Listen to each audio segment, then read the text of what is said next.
Hi, this is Trevor Conkergood. Welcome to this week's RNK Software Club's video for the week.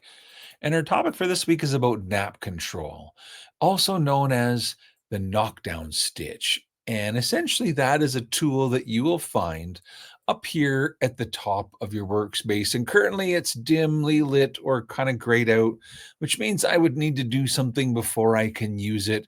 And what I've done is simply made some embroidery text on our screen as well as the an embroidery design. And so if I click on the embroidery design, it will automatically select everything. And notice that once I select an embroidery design, now the tool is available and it's up here. It's called Nap Control. And basically, Nap Control is a wizard. Once I click on it, a little window pops open. And the question is, how far around the embroidery do you want to make this effect? And you could set it from anywhere from 0, to I've just got it at like 0.1 of an inch kind of thing. And if you want, you can have it add an extra run stitch around the outside of it. But if you say, okay, it will produce this effect known as nap control or knockdown stitch or nap blocker. Essentially, it's something that's great for sewing on thicker items like polar fleece or terry towels to help all your run stitches sit up on top. It also makes a really nice outline for you to tear your topper away because, of course, we are still going to recommend that you use a topper when you embroider it. Essentially, the program creates a shape. It sequences it to sew, before your embroidery design, and it fills it in with a special mesh.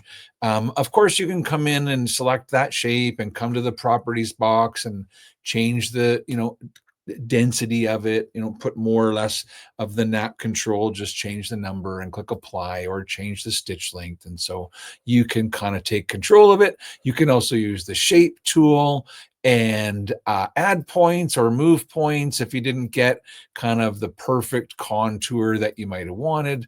And so you can kind of, go in and adjust that shape.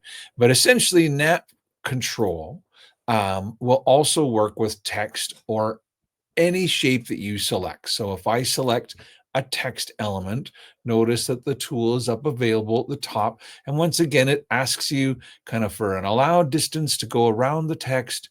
And do you want to add that extra run stitch around the outside? And when you say okay, it will create the nap blocking effect. And a lot of times we sew this tone on tone, so it's not necessarily meant to create a halo background. It's really more, sew it in white on a white towel, kind of to hide. That said, if you want to do it in purple on a white towel, then it kind of creates a cool, I guess, halo background or almost like a second border around the text. But it's very easy to use. And the tool is found up here, at the top, where it looks a little bit like a postage stamp. And so kind of one more time, I'll just quickly click to create some new text.